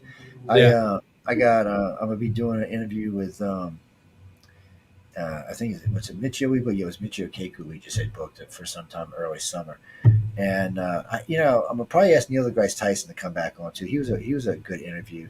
He was a little starchy in the beginning, but then I started cracking Pluto jokes at him, and he loosened up after that. I said, Neil, I mean that was just wrong what you did, Pluto, man. I mean, come on, you just snatched it out of this. You ain't no damn planet no more. Get down here on the ground. He was like, he lost it. He was like, all right, all right. He's let me explain. I said, oh, there ain't no explaining, dude. You kicked Pluto to the curb. I said, I see. You Poor can't. Pluto. That's what I said. I said you can't be explaining that one. After that, he was a really good interview. After that, he relaxed and started talking about what he did for the Metropolitan Museum and all kind of other stuff and why he thought about this, why he thought about that. See, I want to get him on because him and I need to have a talk about Santa Claus because he was cracking some stuff after this Christmas. So I want to get on his ass about it. Yeah, I mean he was hating on Santa Claus bad, people. What? He said 8 reindeers. Come on, how can 8 reindeers fly around the world in one day? He was having fun at our expense, but and it wasn't really mean, but even though a lot of people took it as it was mean. But I'd still like to catch him and interview it on him. Say, all right, we're going to talk about it. I said, first you're kicking Pluto to the curb, now you're kicking Santa Claus. We got to have a long talk here, Neil. we got to express some sorrow here, my friend. But he's a good interview too, and he's a big reader. When I talked to him, we talked about it. That was before I knew y'all, and he was a big reader. He's talking about it played a big role in his life growing up. Um, Nice. and he was interested in foreign places and foreign art and all kind of other stuff. That's what got him into what he did. And then he got into science. Mitchell also was a big reader. Of course, he was probably a nerd geek reader, reading heavy science stuff, but still, and probably sci-fi as well. And him and I talked about what sci-fi has contributed to today's world as far as lasers and different ed technologies and all kind of things that science give credit to sci-fi for. Then a guy invented the laser said he got it from what was it? Not Buck Rogers. What the hell was it? Or maybe it was Buck Rogers. Anyway, something from the 1920s. Wow. And he said that's where he got the idea from the laser from. And a whole host of scientists give Star Trek credit for a whole host, including the universal translator that we now have. Mhm. Hmm. It's kind of not as good as the one in Star Trek. Hey, at least we got one. Yeah. I got that on my phone. I'll tell you, so now I can talk to people because a couple of my subs speak more Spanish than they do English, and I speak fast, and they speak fast, so it's hard to figure out what each one of us is saying. And I said, Spanish You dos need to put your language in there too. Yeah, yeah. We And need a Joe translator. I do need my own translator, especially when I got that Kuyon Cajun accent going on. Oh my God, you can tell when I spend too much time down here. Yeah. When I travel, if I'm out of the state for more than a couple of weeks, my accent changes everywhere I travel to. Usually, I end up sounding like some kind of freak from the UK or something. It's a weird thing because I was out in Freak. Cali for a while, then I was out in Boston for a while, and I was like, I had kind of a Cali kind of park around the corner, kind of thing going on. It was weird. And then people were like, "Where are you from?" I said, "New Orleans." No, Joe.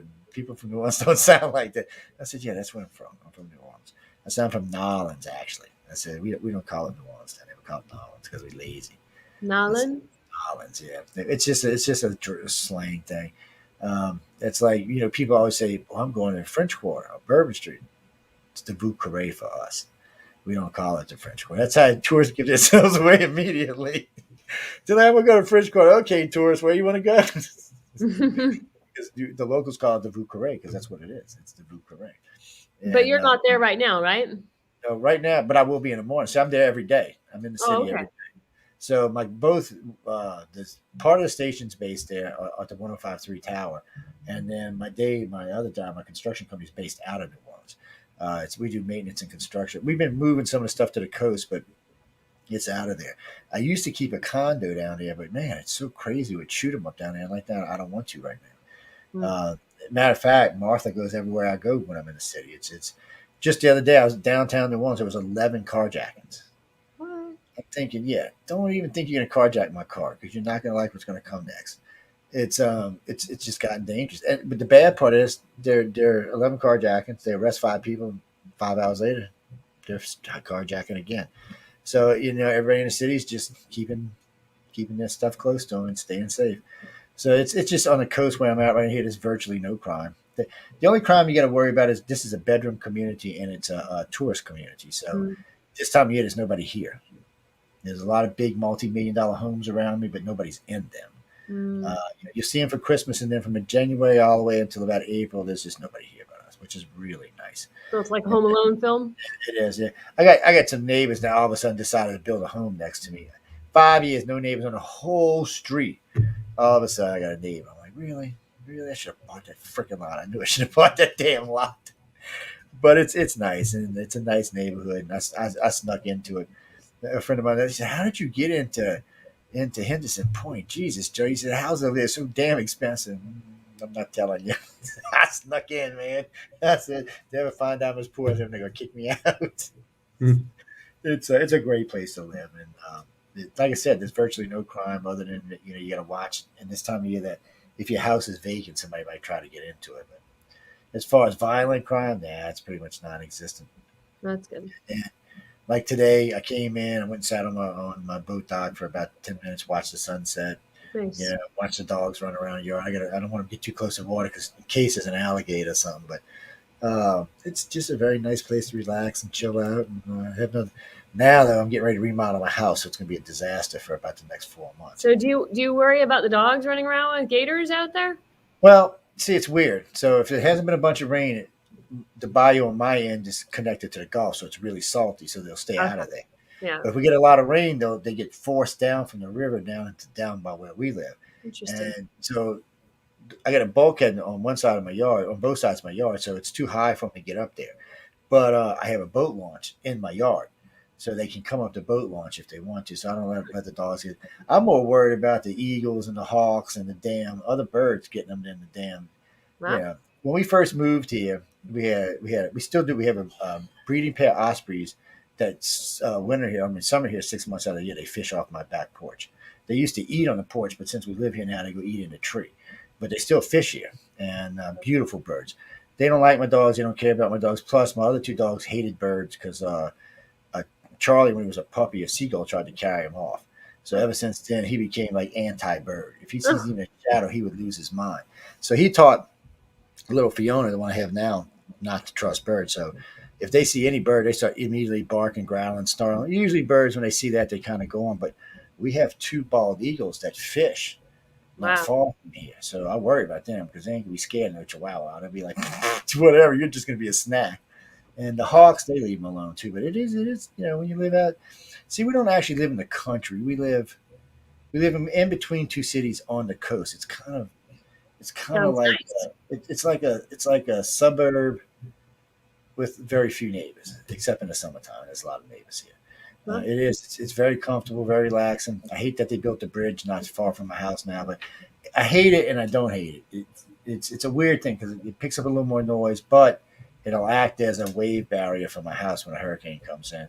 And they had to dig the channel out, so now that I'm buying a new boat, I can get out in deep water that way. So yeah, it's a plus down. Tamara, what you got for us, Tamara? What do you mean? Oh, Tamara says she don't believe that you get out of here with this. How many times I know you listen to this show, so how many times do you think we're going to say this? No, everything is blind judged. It's I'm telling you, it's blind. I talked to every damn judge there. But what, you think I'm lying to you? Come on, you know better than that. You know how I am about that kind of stuff. No, Tamara, I'm serious. Every judge I talked to said the same thing, and I did ask. You know how I am, and I even asked a couple of times, kind of sneakily, when we had a couple of boots, a couple of drinks in it, and they still answered the same way. No, it's all blind judged, and if you're worried about that, I will personally vouch for them that so send in your story. So well, send in both. So you Well, do art. it's computerized. So basically, when you send a story in, there's an administrator inside the contest who runs the back end of the website. And what happens is all of the stories go into a file. But if you put your name on the story or anywhere in the manuscript, you're going to be disqualified automatically for having your name in there. It just goes into automatic disqualification folder. But afterwards, all the stories get assigned a number, and then they go into a folder for the judges to start judging. And then the judges see a number, so they'll say number 7846 is, an honorable mention or whatever however they vote it. But it only really, you only find out who wrote the story once the winners are announced. Before that, they never see it. So it's computerized. So it is definitely blind judged. It definitely is.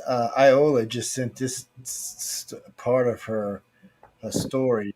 It's about okay. Look, how do you say your name? Llona.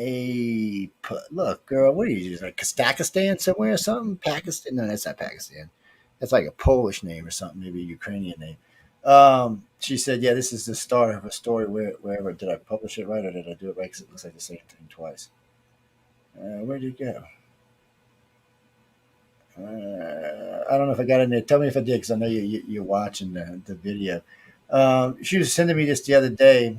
She sent me like the whole what's not a paperback novel. It's a online novel, and she sent me the whole thing. I said, well, why don't you send it to them? Because it's about some reptilian aliens that are coming and visiting and taking Yeah. them places. And at first, I thought she was sending it to me as a legit, thinking thought she was actually seeing aliens, but no, this is actually a story she's writing, and she's been sending it to me in pieces like this. And this is what she sent me last night, but. Send it to the wrong people. Send it to writersofthefuture.com. Send it to me. I can't do anything with it. I'm not going to submit it.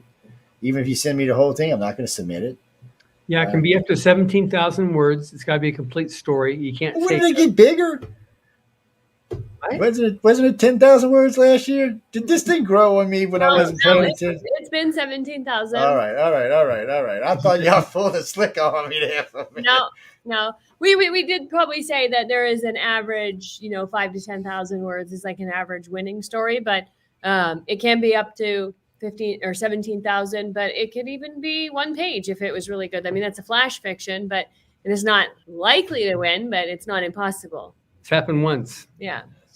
So it's Alola. It says reptilians are a lot here on Earth. It's a problem. Path went to battle with the reptilians. Path spoke that we have protection. I know, Boo. I know you're from a different country, and it's just a translator. Let's see. And what is it? Astor or Thor? I don't know if you can use Thor, sweetie, because Thor's kind of. I don't know. Maybe Thor's universal. I don't know. I don't know how that works. And then she's talking about a statistic tube fell from the sky, and it was burnt on one side. Well, at least you're getting the filler stuff in there. But again, you need to send it to writersofthefuture.com, not to me. And you can also go and if you need help with composing a story, you can go to writersofthefuture.com, go to the free online workshop, and the judges there will tell you how, what it is they're looking for and how a story should be put together, how the dialogue should be written, how the narration should be written, all that stuff. So you can check that out. And then let's see. Where'd it go? Oh, no, y'all being stupid now. I ain't reading none of that. Shrewbridge Kevin. He said, I have 7,000 words written. He said, but I'm not sure how to edit it. Is there online something that would help edit it? For editing help, you can go to the writersofthefuture.com, go to the forum, and there are other people. There's a free service there that helps with editing and review. that you'll see the links in there for it when you go to the Writers of the Future forum. And you can also ask other forum members who do a lot of help with story editing. Even Wolf Moon does freelance. He's the Writers of the Future forum moderator, and he also does, some freelance editing. Yeah, So, y'all don't bug that man a lot unless of y'all resources. serious. Yeah. I'm sorry. Yeah. Well, I know he stays busy, so it's Bablola Unka. Where do y'all get these names? And these are real names. I don't know where y'all get. I know different countries have different names. Hi, I want to wish everybody a happy new year, and I hope everything's good. I'm writing in dream reality. Do y'all know any? Wait, what, dude? That makes no sense. Dream reality. Well, if it's a subgenre of fantasy, it's fine. Yeah. Oh, okay. He all right, now, why, man, it was like jibber jabber. So anyway, he said he's writing in dream reality, and he's wondering if when you read like other books and stuff like that, is it okay if you like take a piece out of a book? No. Like, see, that's what I was thinking, because I was thinking that if they ran it, they would find that it was a piece of somebody's book. What do you mean, like a piece or like an idea? I'm not. Your English is worse than mine. Yeah, I'm sorry. Um, Oh, I can get this one out. I'm going to put this one on. Oh well, thank you. We can divine forever. I'm not saying. I'm sure this is not translating the way it should be. That's kind of funny. But again, galaxypress.com. Go over there and see what you can find out. Because actually, I have no idea what you're saying. It's confusing me. Oh, hello, Amelia. I seen you sent me a texty message there for a second. Let's see. I'm just going down this long list of. Okay. Hey, Charles Christian, ain't seen you. Well, he's an author, but he's already established author. Half these people that are writing in here established authors. This was kind of weird. Oh, Lily, where have you been? So this is Lily. She's writing out of D.C. She's a regular in D.C. She says once I go to writersofthefuture.com, if and I start taking a course, is there ways to get help there? Not on the course because it's a series of videos and essays, but you can either go to the forum, to the Writers of the Future forum for help, or you can occasionally we do a live Q&A like once every quarter with one of the judges from that online workshop where they can answer any questions you have after you've done the course, after you've seen what they had to say to make sure it's not answered somewhere later on the course. Then you can, ask whatever questions you still have in a live Q&A, which if you sign up for the Writers of the Future email, which you'll see on there, then you'll get an email about the online, live Q&As that we do with one of the judges. I mean, there's lots of stuff on there. The course is good, guys. Y'all should just take it. I mean, if you're up and coming, even if you're somebody who submitted something before and you haven't won, it will help you refine what you're doing. Toth, I think that's how you say it, Toth. Mm-hmm. Armand wants to know, is there a list of genres we should write in? Sci-fi or fantasy or light horror. It's usually like speculative fiction, so sci-fi, fantasy, light horrors, dark fantasy. Okay. He wanted to know what is for sure, what is absolute no-nos. I know sex stuff is absolute no-no. Yeah, any graphic sex or profanity. These are, PG, so you don't want anything super violent, graphic violence, graphic sex, excessive swear words. You don't want to submit anything like that. Well, he's actually writing in from Greece, and he just said thank you because this will help him in the guidelines. Again, right. Galaxypress.com. You can go over there. I'm sorry, writersofthefuture.com gave you out the wrong one. But yeah, you can go over there and write it. Was I saying your name right? Thoth. Yeah, I see the hyphen on it. Yeah, I did. Oh man, some of these names are tough. Yeah, here's the actual rule about what's acceptable. This is from the page on rules, which is on writersofthefuture.com on entering the contest. It has a thing on the rules. Is point 3. All entries must be original works by the entrant in English. Plagiarism, which includes the use of third-party poetry, song lyrics, characters, or another person's universe without written permission will result in disqualification. Excessive violence or sex determined by the judges will result in disqualification. Entries may not have been previously published in professional media. So that's basically the rules on it. And then it says that all types of science fiction, fantasy, and dark fantasy are welcome. See, there you go. And again, you can go over there and look for yourself if you haven't. And Pepper really, what makes Lee's. it also special with this contest is that the when you submit your story, you still maintain your rights. Sometimes when you submit to contests, you forgo your rights. Oh, that's true. It's a big one too. You maintain your rights even when we publish it. You still have your rights, so you can get it republished. A lot of times, if somebody's gotten to publishing a book, we just ask that the winners wait until we've published it in Rise of the Future before they get it published in some other anthology or some other publication. La Lily Peppy wrote in. She just sent a bunch of hearts. Okay, And, good. Brittany says, thanks for all the hard work y'all do. It's nice to know people are out there trying to make a difference. Well, I'm glad you like them. H. Thomas Cameron. Oh, this is addressed to me. Never mind. Dear Miss. Oh, no, that's a whole nother subject there. Sorry, that's for another night. That's actually probably a private one, actually.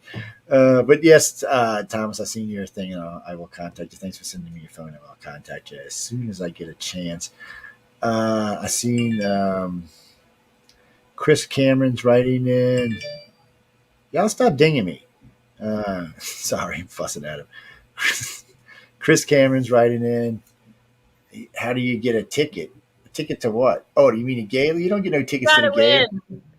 That's you how gotta you win get it. the contest, and then you come out. We'll fly you out here. It's free if you win. So you just got to write a good story or submit some good art, and then Personally, I think that. But we broadcast it live though too. When it happens, we broadcast the event live as it's happening. Yeah. And they got a bunch of great people out there, both from Galaxy Press and from Author Services. There's just a whole host of great people that you're going to get to meet, not including the judges and the other contestants. Win, and then I'll get to aggravate you. So win. But you can't win if you don't submit. This is some things I talk with people all the time about. People tell me they want to do this, that, and if you don't try, you can't. It's never going to happen. Yeah. You can talk about it till you're blue in the face, but until you actually physically do something, nothing's going to change. Mm-hmm. So don't be scared. Again, all they can say is you didn't win this time. Yeah. It's not like John's right. going to send Emily over with a whip or something. So, y'all just got to just say, okay, I didn't win this time. I'll submit next year. I don't know about wait, hold on, where'd that one go? Barry says, if I submit a story and it doesn't win, can I resubmit the story if I cleaned it up and changed it around? Is that a good idea or a bad idea? That's not against the rules. Okay, so there you go. People, I know y'all know how to read. I'm sorry, I'm just being mean. It's stop it. Oh wait, who's that? Stephanie. Go on YouTube, doofus. Yeah, just type us on. Lord have mercy. So you're going to text me on my phone on Facebook, but you're not going to use the YouTube or the Facebook on the. I ain't going there. No, we're just going to leave that alone. Michael from the Tesla Science Foundation writes in, and wait. Oh, can you write science sci-fi? Yes. Absolutely. Yeah, I would think. Yeah. Okay, I'm just gonna not even gonna. I'm gonna leave that alone. They answered you, so I'm just gonna move on from there.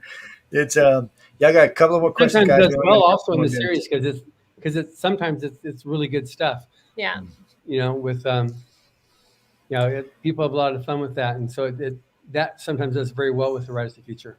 And if you win, you're gonna get to see John and Emily run around like maniacs. I'm not kidding you. They don't stop the whole entire time. Well, that cost extra. Yes, that is extra, but still, it's amazing how much work they do. I know they make it look easy and everything comes off without a hitch, but I know that's not true because I know they're busting their ass. But it is amazing what they get done. To get not just to get the gala going, but have all this other stuff going on at the same time. And there's a lot of events going on between this in this week that they're learning all this different stuff. There's just a lot going on, and I don't want to jinx them, but they really did a fabulous job. I was quite impressed, and I'm not easily impressed, by the way. I'm getting older. I get less impressed I get about anything. Benet Camp, that's a Ukrainian name, and I think you're just a bot. So we're going to leave you alone. One more. Oh. So Lorene writes in from the World School of Happiness. Well, that's just too sweet to be believed. Really, the World School of Happiness? Is that a real thing? Is it really? I'm sorry. Anyway, she writes in from the World School of Happiness. And she's so Well, is she made New you Age. smile. Huh? So she made you smile. Yes, she did. So she wanted to know: is there like a New Age genre in sci-fi? I'm Constantly. confused. Yeah, See, the I'm thing is, like, like New Age is nonfiction, and that's like the self help spiritual side of stuff. Um, what you have is you have near future science fiction, which is a real interesting thing because you're gambling that you're going to hit it right when you can be disproven within a couple of years. And then there's the fantastical stuff where you've got um, things that are like unexplained. Like one thing, like Tim Powers, one of our judges, he's the guy that wrote on Stranger Tides that was made into the Pirates of the Caribbean movie. Um, he'll take something that happened in an actual history, but there's a moment that's like what happened during that night between this and that, and he'll fill that in with fantastical. And Mhm. so it's amazing what he does and how he does that. But that type of stuff is a really good tool because it improves the believability of a story. Because if you have all these points that are fact, fact, fact, this happened, yes, this happened, yes, this happened, it makes it really easy then to move in something that you can then invent and weave it in there so you can make it a lot more credible. Somebody's more willing to suspend their disbelief to read it. So that's a common tool. no, I know we're getting close. Anything y'all want to tell these lovely people out here tonight? There's about 900,000 listening to us, so All right. which I'm amazed since we've Thank been you, off by everybody, four Yeah, for thank you for days. thank you for listening. listening. And if we wish you the best of luck if you're a creative type person, and even if you don't feel like you're up to entering either the writer contest or the illustrator contest, you should anyway. There's nothing to lose. It's free to enter. Nobody even sees your name, and the worst that happens is you'll get a little note that says, not this quarter, and feel free to try again. And it's just it's a good thing all around. And everything connected with Riders of the Future is free. Mhm. Except for buying the book, which we're glad to have you buy the book. But the online workshop is free. The forum is free. The podcast is free. The blog is free. All those things are tools that you can use that we put there to help you, which was what was originally created by Orrin Hubbard initially in 1983, and that's what we've been forwarding on. So we highly recommend you either get the book so you can find out just how good you have to be, or if you just want to have some great science fiction fantasy to read, get the book. And you can get it at pretty much any bookstore. Mhm. It's on Amazon around in all the countries around the world where Amazon exists.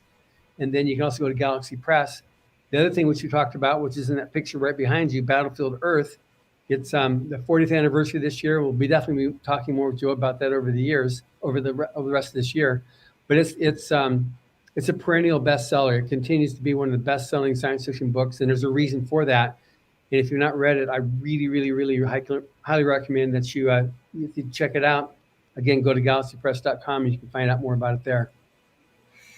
Guys, y'all got all of that? Y'all paying attention?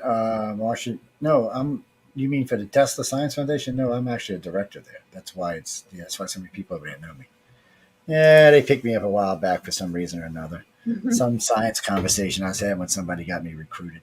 It's which is fine. I mean, I enjoy that kind of stuff. But guys, get out there. If you don't submit, you can't win. I mean, you can talk about it again, but if you don't submit, you can't win. And if you win, you get to meet a lot of lovely people, including one of my favorite people I've met there, tall, dark, and Amazon woman who calls everybody. Let y'all know if y'all want or not. Joni. Yeah, Joni was great, by the way. I had a blast with Joni. She was strange. No, Joni, if you're listening, I didn't mean strange in a bad way. I'm sorry. I'm sorry. She was another one that never stopped. I mean, every time I seen her, she was in warp speed mode going somewhere. Yeah. Even at the dinner, I'm like, you can sit down for a minute. She's no, I can't. I'm like, yeah, sit down, stay still for a second. It was not going to happen. But if y'all go watch the gala event and you go to like 58 minutes and you get to see Emily's very lovely face right there. So y'all go check it. That's actually 58 point like 8, 58 point like You see 5 minutes. me in the event? No, it's not. But anyway, y'all go look and see. I'm just teasing. Oh. It's there was a lot of good shots in the audience, by the way, of a lot of people. Y'all should go take a look at it. Oh, it's Yeah. you in the audience. Yeah, That's there amazing. you go. I was gonna scare There him was real a good. few shots of you in there. It's because I told you when I was outside, I was working the press. I've been around for a while. I know how to work the press. It's no, I'm just kidding. They were a lot of good people out there. And matter of fact, everybody I met in the press was nice. It was nice. Everybody was in blacks. I knew who was who, and it was kind of nice. And yeah, people. There were actually a lot of press people there that were actually nice people. I know. I was surprised myself. And then the lady from with the Chinese media, she was an interesting character herself. I got her card. Actually, I'm gonna write to her pretty Yeah, soon. she's with Zenwa. Yeah. Yeah, so that's her. And she was very interesting. We talked 4 or 5 times throughout the night about different things, and I was quite impressed with the size audience she got. So Yeah. I was like, yeah, I love you now, a long time. I didn't want to get slapped. But we got to go, guys and girls. John and Emily are always great. It's glad having y'all on tonight. It's always a blast. Ladies and gentlemen, Science on and Beyond will be back on for the next 4 or 5 weeks. We have Josh and them coming on next week, and then we got a couple other guests coming on after that. Then we'll be switching over to the Centralist for a couple of weeks. As far as my main shows, I haven't been doing any of my main shows. I've been too busy at work and they're too early in the day. So I don't want to schedule guests when I don't think I'm going to be home in time to have. I don't want to stand up a guest because my other job is busy, because that one pays for all of this and a lot of other stuff to boot. So it's just, it allows me to get the FM antennas and things like that. So I'm really busy. We had 2 hurricanes back to back. So my other company is seriously busy right now. So they'll be back. The Monday show actually Monday show is not coming back. We moved it to a different day. But the Wednesday show will be back in a couple of weeks because Michelle's going to kill me if it's not, because it hurts our audience numbers. She wants it back. And then the other show will be back as well. This one, there'll always be something here. It rotates between usually 3 shows. Right now, it's just going to be Science and Beyond and The Centralist. So pay attention when we're talking about it, because if you're coming to listen to Science and it happens to be Centralist is, I don't want to say it's politics, because it's a lot more than just politics. It's what's going on in the country all the way around, but there is a lot of politics in there. So be aware for that. And I'm a centralist, so I take the middle. So I tend to hack off both sides. So I just wanted to warn y'all ahead of time. Mm-hmm. But it's one of the reasons why other politicians like me on both sides. I can get interviews from both sides because I'm not taking a side. I'm taking the station side, which is neutral for now. But again, we got to go, guys and girls. Coming up next is Quantum Leaf with Kathy Belsky. She's out there in beautiful Honolulu in Hawaii, living on her mountain with her 1,000-pound crystal. You just got to be nice, man. Living on top of a mountain in Hawaii overlooking the ocean. I will say this, though. This is a funny story. She got a 1,000-pound crystal, massive crystal. It escaped her house. I don't know how it escaped. Rolled down the hill and smashed the side of her car. I said, I'm like, what the hell? Is like this crystal mad at you or something? What's going on here? People, I'm serious. When I say 1,000-pound crystal, I mean this thing is huge. She's got a 1,000-pound one and a 650-pound one. Y'all should go check them out. They're massive. But she'll be on in just a few seconds, and she'll be bringing y'all up and enlightening your spirit and hoping everyone's having a great and wonderful life. And she only talks about good stuff most of the time. But on that note, good night and stay tuned for Kathy